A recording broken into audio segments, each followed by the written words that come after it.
नमस्कार, स्वराज एक्सप्रेस देख रहे हैं आप। मैं हूं आपके साथ रितिका शर्मा। आइए इस बुलेटिन की शुरुआत करते हैं हेडलाइंस के साथ। बिहार में महागठबंधन को बड़ा झटका, जीतन राम मांझी ने छोड़ा महागठबंधन, एनडीए में हो सकते हैं शामिल। लालू के समधी चंद्रिका राय समेत आरजेडी के 3 विधायक जेडीयू में शामिल। कांग्रेस के पूर्व अध्यक्ष राहुल गांधी ने केंद्र पर साधा निशाना, कहा मोदी सरकार ने असंगठित अर्थव्यवस्था पर किया हमला, गरीबों के पैसे से अपने अमीर दोस्तों को पहुंचाया फायदा। वहीं कोरोना के बढ़ते मामलों पर सख्त पंजाब सरकार, लोगों के इकट्ठा होने पर पूरी तरह से प्रतिबंध। वीकेंड लॉकडाउन के साथ 167 शहरों में शाम 7 बजे से सुबह 5 बजे तक रहेगा नाइट कर्फ्यू। सुशांत मौत मामले की जांच के लिए मुंबई पहुंची सीबीआई टीम, दिल्ली में रणनीति बनाने के बाद शुरू हुई जांच, मुंबई पुलिस ने सहयोग का दिया भरोसा।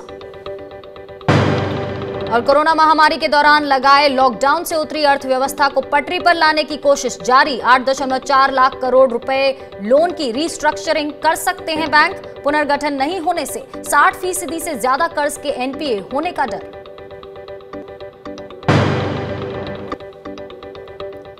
फेसबुक पर भारत में भारतीय जनता पार्टी के नेताओं और कार्यकर्ताओं के हेट स्पीच को नजरअंदाज करने के आरोपों वाले लेख को लेकर बीजेपी और कांग्रेस आमने सामने आ गए हैं। कांग्रेस और बीजेपी के बीच आरोप प्रत्यारोप का दौर चल रहा है। कांग्रेस नेता शशि थरूर की ओर से बीजेपी सांसद निशिकांत दुबे के खिलाफ विशेषाधिकार हनन का नोटिस देने के बाद अब बीजेपी सांसद दुबे ने भी शशि थरूर के खिलाफ विशेषाधिकार हनन का नोटिस दिया है। बीजेपी सांसद निशिकांत दुबे ने शशि थरूर और कांग्रेस के पूर्व अध्यक्ष राहुल गांधी के खिलाफ विशेषाधिकार हनन का नोटिस देते हुए कहा कि थरूर ने संसदीय प्रक्रिया की मर्यादा, नैतिकता और बुनियादी सिद्धांतों की सभी सीमाएं पार कर दी हैं, जबकि कांग्रेस नेता राहुल गांधी फेक न्यूज और नफरत फैलाने में लगे हैं।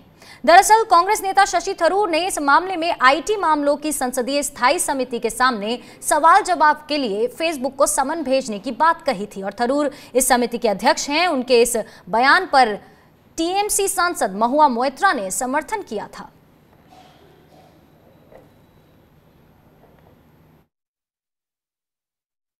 शशि थरूर साहब पहले बयान दे देते हैं, पहले ट्वीट आ जाएगा, अखबारों में पहले छपेगा, बाद में जब हम लोग कमेटी के मीटिंग में जाएंगे तो पता चलता है कि इस पर बात होने वाली है। तो यदि पार्लियामेंट्री प्रोसीडिंग्स का, रूल्स का, एथिक्स का, कन्वेंशन का नॉलेज नहीं हो और आप हमेशा उस परंपरा को तोड़ते हुए आए, रूल को तोड़ते हुए आए जो भारत की संसद ने बनाया है, तो उस आदमी को जो है अध्यक्ष रहने का कोई अधिकार नहीं है। और आज मैंने यही पत्र दिया है और मैं अपने बात पर कायम हूं। मेरे ऊपर प्रिविलेज कर दे या मुझे निकालने के लिए कोई और भी मोशन हो तो ला दे, लेकिन मेरी लड़ाई जारी रहेगी। अभी जो चेयरमैन साहब हैं आईटी कमेटी के, वो कमेटी से चर्चा करने से पहले वो मीडिया से चर्चा करते हैं। कमेटी के मेंबर्स को ये पता लगने से पहले कि किसको समन करना है या किसको नहीं करना, वो मीडिया से चर्चा करते हैं। ये उल्लंघन है कानून का भी और मर्यादा का भी।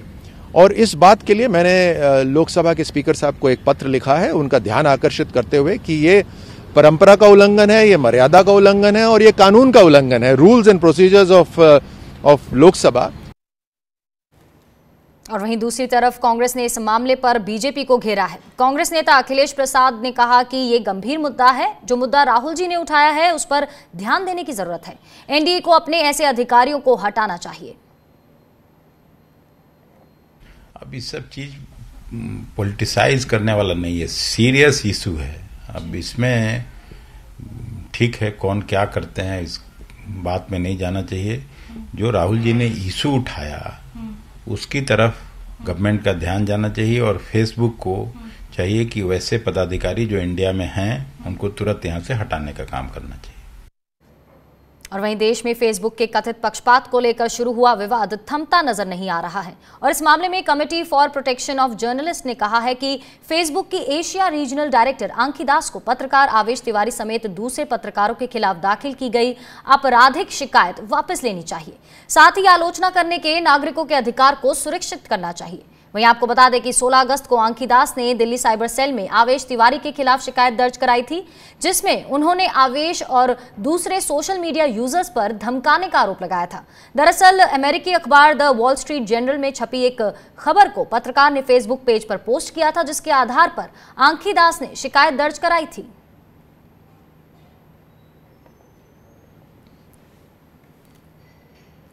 बढ़ते हैं आगे। कंटेम्प्ट ऑफ कोर्ट के दोषी ठहराए गए वरिष्ठ वकील प्रशांत भूषण की सजा पर सुप्रीम कोर्ट में सुनवाई हुई और इस मामले में सुप्रीम कोर्ट ने प्रशांत भूषण को अपने बयान पर फिर से विचार करने के लिए 2 से 3 दिन का समय दिया है। सुनवाई के दौरान जस्टिस अरुण मिश्रा ने कहा कि संतुलन और संयम बहुत जरूरी है। वकील न्यायिक व्यवस्था का हिस्सा है। अधिक करने के उत्साह में किसी को भी लक्ष्मण रेखा को पार नहीं करना चाहिए। वहीं जस्टिस मिश्रा ने कहा कि अच्छे काम करने का स्वागत है। हम आपके अच्छे मामलों को दाखिल करने के प्रयासों की सराहना करते हैं। जस्टिस मिश्रा ने कहा कि यदि आप अपनी टिप्पणियों को संतुलित नहीं करते हैं तो आप संस्था को नष्ट कर देंगे। हम अवमानना के लिए इतनी आसानी से दंड नहीं देते और हर बात के लिए लक्ष्मण रेखा है और किसी को भी लक्ष्मण रेखा नहीं पार करनी चाहिए। वहीं जस्टिस मिश्रा ने कहा कि आपने अच्छा काम किया है और इसका मतलब ये नहीं कि आपके गलत की उपेक्षा की जा सकती है। जस्टिस गवई ने कहा कि बार और बेंच के बीच आपसी सम्मान होना चाहिए। जस्टिस गवई ने भूषण से पूछा कि क्या आपने कोर्ट में जो स्टेटमेंट दिया है आप उस पर पुनर्विचार करने को तैयार हैं? हम आपको विचार के लिए समय दे सकते हैं। और वहीं वकील प्रशांत भूषण ने अपने वकील दुष्यंत दवे के जरिए सुप्रीम कोर्ट से मांग की कि सजा सुनाने को लेकर होने वाली सुनवाई को पुनर्विचार याचिका पर फैसला आने तक टाल दिया जाए। दवे ने सुप्रीम कोर्ट से कहा कि अभी इस केस में पुनर्विचार याचिका दायर करना बाकी है और इस मांग पर सुप्रीम कोर्ट ने भूषण से कहा कि हम आपको विश्वास दिला सकते हैं कि जब तक आपकी पुनर्विचार याचिका पर फैसला नहीं होता सजा संबंधी कोई कार्रवाई नहीं की जाएगी। सुप्रीम कोर्ट ने सजा तय करने पर अन्य पीठ द्वारा सुनवाई की भूषण की मांग को भी खारिज कर दिया है। वहीं आपको बता दें कि प्रशांत भूषण के वकील दुष्यंत दवे ने कोर्ट में कहा कि आसमान नहीं टूट जाएगा अगर कोर्ट पुनर्विचार याचिका पर सुनवाई का इंतजार कर लेगा। जस्टिस गवई ने वकील दवे से कहा कि राजीव धवन ने तो 17 अगस्त को कहा था कि पुनर्विचार याचिका तैयार है, तो आपने याचिका दायर क्यों नहीं की? वहीं वकील दवे ने कहा कि पुनर्विचार याचिका मेरा अधिकार है। ऐसी कोई बाध्यता नहीं है कि मैं 24 घंटे के भीतर पुनर्विचार याचिका दायर करूं। पुनर्विचार याचिका दायर करने की अवधि 30 दिन की है। वहीं दवे ने कहा कि अवमानना पूर्ण बयान को दोहराना भी अवमानना है। दवे ने कोर्ट में तर्क दिया कि सुप्रीम कोर्ट ने 3 रिटायर्ड जजों ने भूषण का समर्थन किया है। जस्टिस मिश्रा ने कहा कि जब हम सजा सुनाते हैं तो उसे इस बात का एहसास होना चाहिए कि उसने कोई गलती की है। हमें भी सजा सुनाते हुए अच्छा नहीं लगता। गलतियां कोई भी कर सकता है और ऐसी स्थिति में व्यक्ति को यह समझना चाहिए और उसे स्वीकार करना चाहिए। और वहीं आपको बता दें कि कोर्ट में सजा पर बहस के दौरान अटॉर्नी जनरल के वेणुगोपाल ने सुप्रीम कोर्ट से अपील की है कि प्रशांत भूषण को सजा नहीं दी जाए। इस पर जस्टिस अरुण मिश्रा ने कहा कि आप प्रशांत भूषण का जवाब देखे बिना ऐसी दलील ना दें। जस्टिस अरुण मिश्रा ने कहा कि प्रशांत भूषण ने अपने जवाब में क्या कहा है देखना चाहिए। जस्टिस अरुण मिश्रा ने कहा कि प्रशांत भूषण के जवाब में आक्रामकता झलकती है, बचाव नहीं। हम इन्हें माफ नहीं कर सकते, इससे गलत संदेश जाएगा, वो हम नहीं देना चाहते। वहीं अटॉर्नी जनरल ने कोर्ट से कहा कि मेरे पास सुप्रीम कोर्ट के न्यायाधीशों की सूची है जिन्होंने कहा था कि लोकतंत्र खतरे में है, जो भूषण ने कहा है। अटॉर्नी जनरल ने कहा कि मेरे पास उन 9 जजों की लिस्ट है जिन्होंने कहा था कि न्यायपालिका के उच्चतर स्तरों में भ्रष्टाचार है।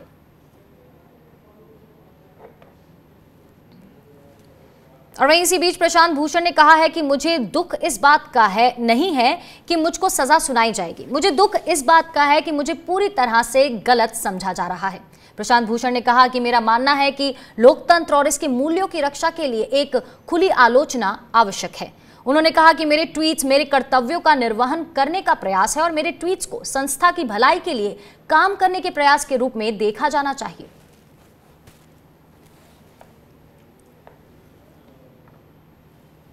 बढ़ते हैं आगे। कांग्रेस के पूर्व अध्यक्ष राहुल गांधी ने एक बार फिर प्रधानमंत्री मोदी और बीजेपी सरकार की नीतियों पर हमला बोला है।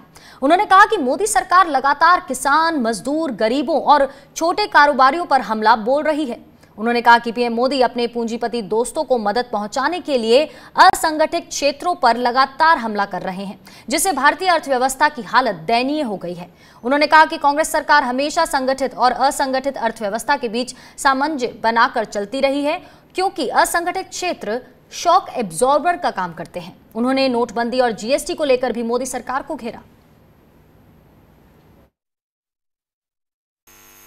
जो हमारे गरीब लोग हैं, चाहे वो किसान हो, मजदूर हो, स्मॉल एंड मीडियम बिजनेस वाले हो, दुकानदार हो, उनकी आवाज उठाने का काम।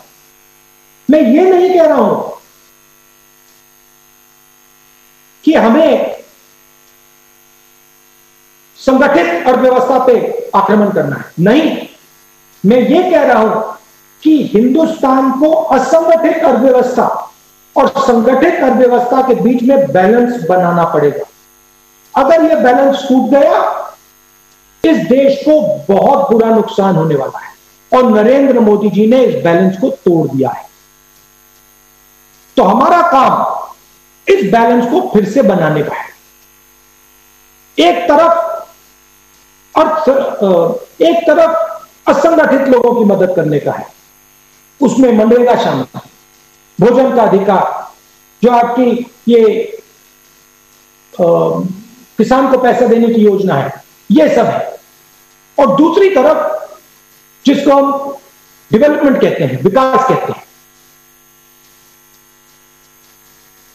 इन दोनों को बैलेंस करने की जरूरत है, ये हमारी जिम्मेदारी। और जहां भी बीजेपी और आरएसएस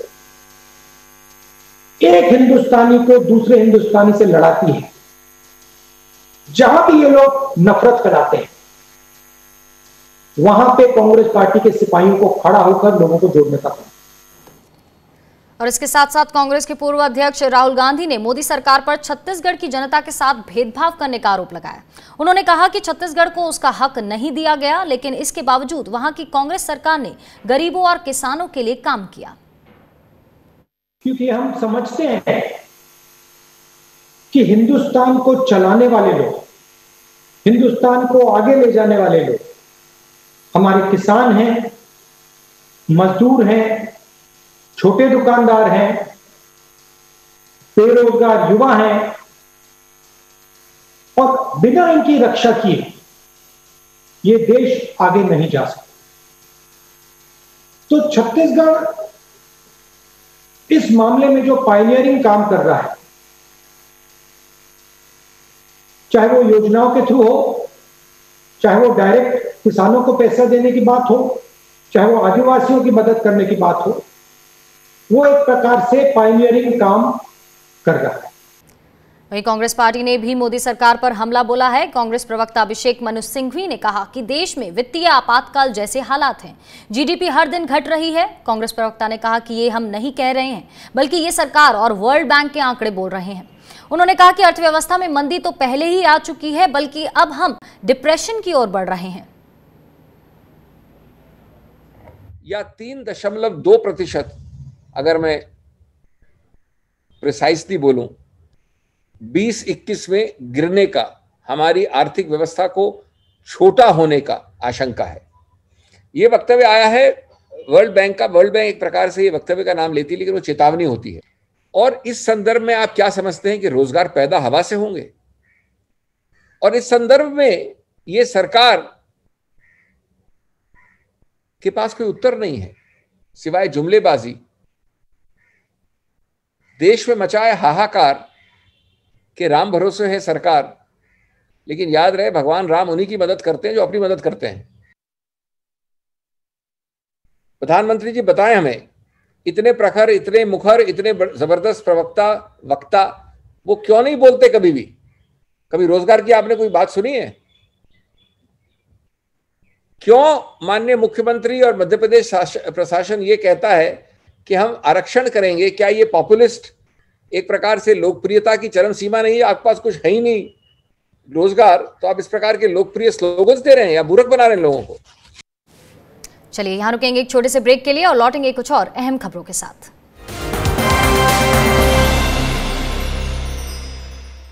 क्या खत्म हो जाएगी एमएसपी? किसान तो कर्जे में जा रहा है, किसान को कुछ भी नहीं बच रहा है। क्या कभी हो पाएगी किसानों की आय दोगुनी? क्यों किसानों से बड़े हैं कॉर्पोरेट के मुद्दे? क्या कभी मिल पाएगी हमारे किसानों को भी पश्चिमी देशों के किसानों जैसी सब्सिडी? क्यों भारत में बढ़ रहे हैं अमेरिका और चीन के कृषि उत्पाद? क्यों किसान के लिए महंगा है कर्ज और कॉर्पोरेट के लिए सस्ता? क्यों कोई नहीं सुनता आवाज किसानों की? जुड़िए मेरे साथ हिंद किसान की बात स्वराज एक्सप्रेस पर। स्ट्रीम कोई भी हो, बेस्ट करियर ऑप्शन के लिए है Bhabha university. Best faculty, world class infrastructure, scholarships, high tech labs, 27 acre of lush green campus, hostel facility, admissions open for engineering, pharmacy, dental, computer application, management and agriculture. Bhabha university at Hoshangabad road, Bhopal. Call 91650 25500।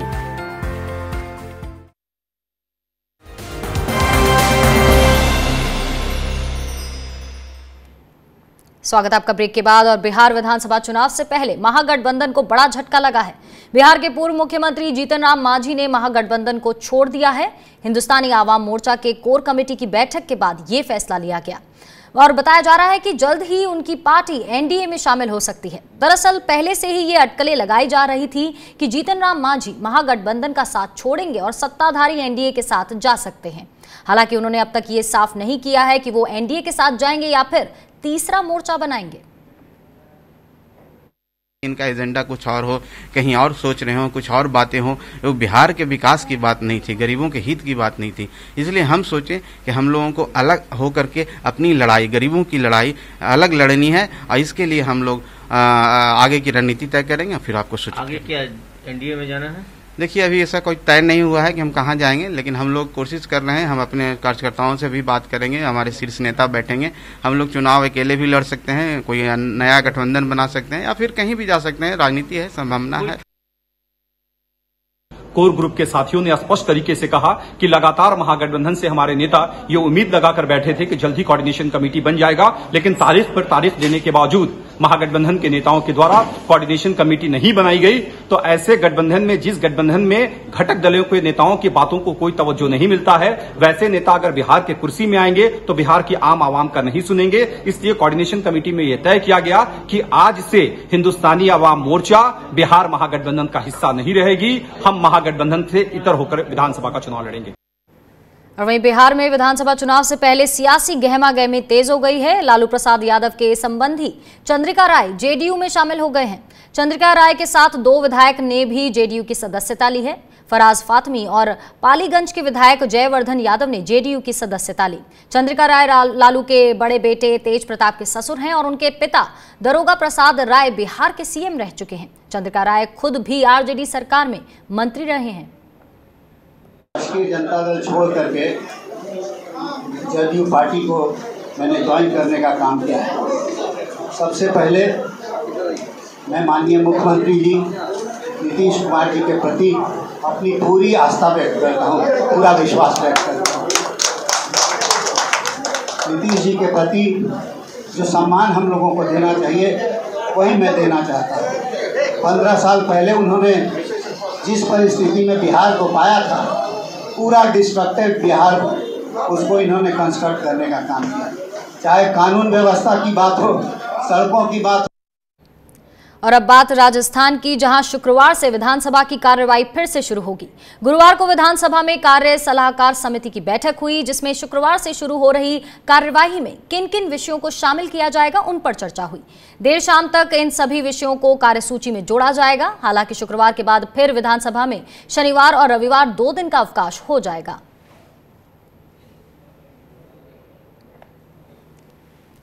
और वहीं राजस्थान विधानसभा सत्र के पहले दिन 14 अगस्त को BJP के 4 विधायक गौतम लाल मीणा, कैलाश मीणा, गोपीचंद मीणा और हरेंद्र निनामा बिना किसी सूचना के सदन से गायब हो गए थे और मामले को लेकर अब प्रदेश बीजेपी हरकत में आ गई है।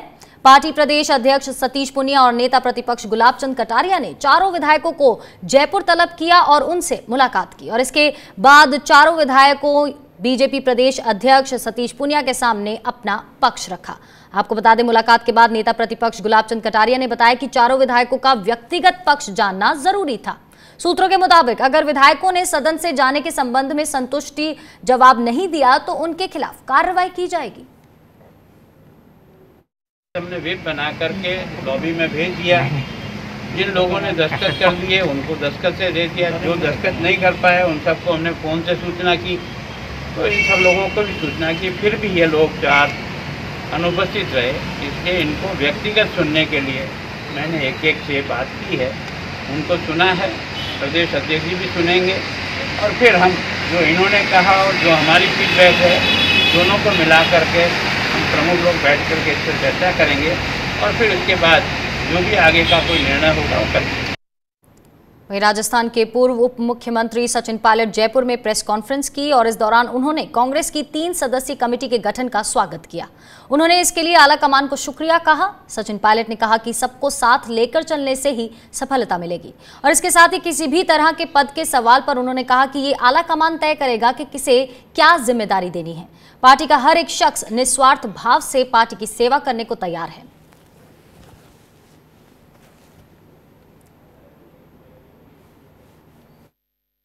में बहुत ज़्यादा बयानबाजी और अखबार में छप रहा है खबर।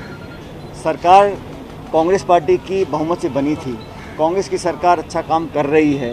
जो बात हम लोगों को सुझाव के रूप में देनी थी कांग्रेस पार्टी को वो दी है। उसके बाद एक कमेटी का गठन हो चुका है। अब कमेटी बहुत जल्द, मैं समझता हूँ आने वाले समय में सबसे संवाद करने के बाद जो कुछ भी अगले कदम उठाने उसको उठाएगी। इसमें बहुत ज़्यादा ढूंढने की कोशिश ना करें और कौन किस पद पे रहता है नहीं रहता, बहुत सी अटकलें लगाई जा रही हैं। सब लोग जो कांग्रेस से संबंधित हैं वो निस्वार्थ भाव से जनता की सेवा करना चाहते हैं। जो जिम्मेदारी दी है उसको पूरी निष्ठा से निभा रहे हैं, इसलिए बहुत ज़्यादा आंकलन लगाने की जरूरत नहीं। बढ़ते आगे, सुशांत सिंह राजपूत केस की जांच के लिए सीबीआई की टीम मुंबई पहुंच गई है। 16 सदस्यीय सीबीआई की टीम को क्वारंटीन नहीं होना और वहीं सीबीआई की टीम ने क्वारंटीन से छूट की मांग की थी, जिसे बीएमसी ने स्वीकार कर लिया था। सीबीआई यहां पर मुंबई पुलिस से क्राइम सीन की तस्वीरें लेगी। साथ ही जांच के लिए सीबीआई की एसआईटी टीम तकनीक, फोरेंसिक और समन्वय इकाई की मदद लेगी।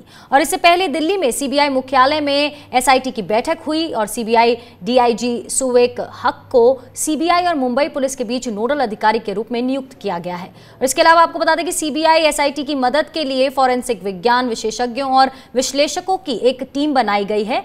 और बता दें कि सीबीआई ने सुशांत मामले की जांच के लिए पहले से तैयारी कर रखी थी और सुप्रीम कोर्ट के आदेश के बाद मामले की जांच के लिए एक एसआईटी का ऐलान किया गया।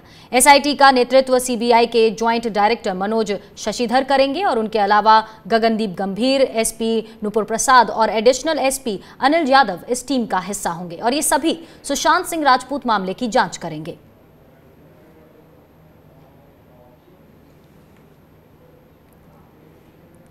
और वहीं राष्ट्रवादी कांग्रेस पार्टी के प्रमुख शरद पवार ने कहा कि अभिनेता सुशांत सिंह राजपूत की मौत के मामले में सीबीआई की जांच में महाराष्ट्र सरकार पूरा सहयोग करेगी। पवार ने कहा कि उन्हें भरोसा है कि महाविकास आघाड़ी सरकारी सुप्रीम कोर्ट के फैसले का सम्मान करेगी और शीर्ष अदालत ने मामले की जांच सीबीआई को सौंपने का फैसला किया है।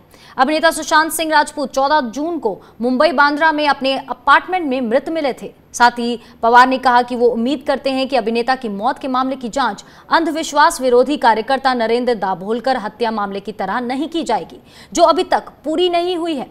दाभोलकर की 20 अगस्त 2013 को पुणे में गोली मारकर हत्या कर दी गई थी। आपको बता दें कि राजपूत की मौत के बाद मुंबई पुलिस ने मामले में जांच शुरू की थी और अभिनेत्री रिया चक्रवर्ती सहित 56 लोगों के बयान दर्ज किए थे। और इसके बाद राजपूत के पिता के सिंह की शिकायत के आधार पर बिहार पुलिस ने पटना में प्राथमिकी दर्ज की। सिंह ने चक्रवर्ती, उनके माता पिता और भाई सहित कुछ अन्य लोगों पर सुशांत को आत्महत्या के लिए उकसाने का आरोप लगाया था और बिहार सरकार ने मामले की जांच सीबीआई से कराने का अनुरोध किया था।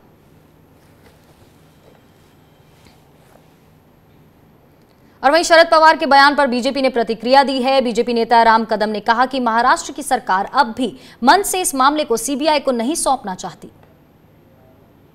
उच्च अदालत का फैसला आने के बाद भी जिस प्रकार की बातें सामने आ रही है, सुशांत सिंह राजपूत को जिस प्रकार से आप अन्य मामले से जोड़ रहे हो, यह स्पष्ट रूप से दर्शाता है कि महाराष्ट्र की सरकार अब भी मन से इस मामले को सीबीआई को नहीं सौंपना चाहती और वही कारण है कि ये सीबीआई अफसर को भी क्वारंटीन करने की बात सामने ला रहे हैं। वहीं आपको बता दें कि सुशांत सिंह राजपूत मामले में प्रवर्तन निदेशालय ने आज फिल्म डायरेक्टर रूमी जाफरी से पूछताछ की और ईडी ने रूमी जाफरी को समन भेजकर पूछताछ के लिए बुलाया था।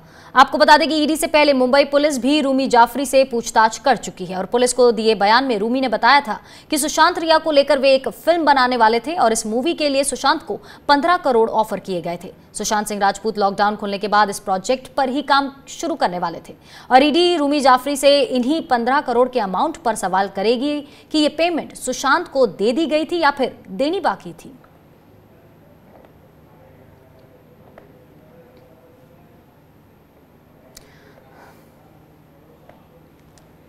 बढ़ते आगे, कोरोना संकट और लॉकडाउन के कारण पटरी से उतरी देश की अर्थव्यवस्था को फिर से उबारने की तमाम कोशिशें जारी हैं और इसी के तहत देश के बैंक 8.4 लाख करोड़ रुपए के लोन की रीस्ट्रक्चरिंग कर सकते हैं। इंडिया रेटिंग्स और रिसर्च एजेंसी के मुताबिक कोरोना महामारी के चलते भारतीय बैंक जल्द ही 8.4 लाख करोड़ रुपए की रीस्ट्रक्चरिंग कर सकते हैं और ये बैंकों के कुल कर्ज का 7.7% है। 8.4 लाख करोड़ रुपए के इन लोन में से 60% से ज्यादा को अगर रीस्ट्रक्चरिंग यानी पुनर्गठित नहीं किया गया तो उनके एनपीए यानी नॉन परफॉर्मिंग एसेट कैटेगरी में जाने की आशंका है और इसमें कॉर्पोरेट और नॉन कॉर्पोरेट अकाउंट के लोन कवर दोनों शामिल होंगे। वहीं आपको बता दें कि लोन रीस्ट्रक्चरिंग को आरबीआई के नए नियम के तहत किया जाएगा। यहां आपको यह भी बता दें कि रीस्ट्रक्चरिंग का 90% हिस्सा कॉर्पोरेट लोन का है। नॉन कॉर्पोरेट लोन के रीस्ट्रक्चरिंग की कुल रकम 2.1 लाख करोड़ रुपए है। इंडिया रेटिंग के मुताबिक कॉर्पोरेट सेगमेंट में रीस्ट्रक्चरिंग का दायरा 3.3 लाख करोड़ से 6.3 लाख करोड़ तक हो सकता है। हालांकि ये बैंकों की स्ट्रैटेजी पर भी निर्भर करेगा और इसका दायरा बड़ा है क्योंकि इसमें 53% हाई रिस्क और 47% मध्यम रिस्क का पूल है। नॉन कॉर्पोरेट लोन के रीस्ट्रक्चरिंग की कुल रकम 2.1 लाख करोड़ रुपए है और कोरोना से पहले भी इस सेगमेंट की स्थिति अच्छी नहीं थी। इसमें करीब 4 लाख करोड़ रुपए का कॉर्पोरेट लोन कोरोना के पहले फंसा हुआ था और कोरोना के बाद इसमें 2.5 लाख करोड़ और जुड़ गया है। कर्ज का हाई रेशियो वाले sector real estate, airlines, hotel में रीस्ट्रक्चरिंग की जरूरत है, जबकि इंफ्रास्ट्रक्चर, पावर और कंस्ट्रक्शन क्षेत्र की भागीदारी सबसे बेहतर है। वहीं आरबीआई के नियमों के रीस्ट्रक्चरिंग करने से बैंकों को राहत मिली है। महीने के शुरुआत में नॉन कॉर्पोरेट सेगमेंट के लोन को रीस्ट्रक्चरिंग करने की इजाजत मिली और इसमें छोटे कारोबार, कृषि लोन, रिटेल उधार का आकार पहले की तुलना में बड़ा है।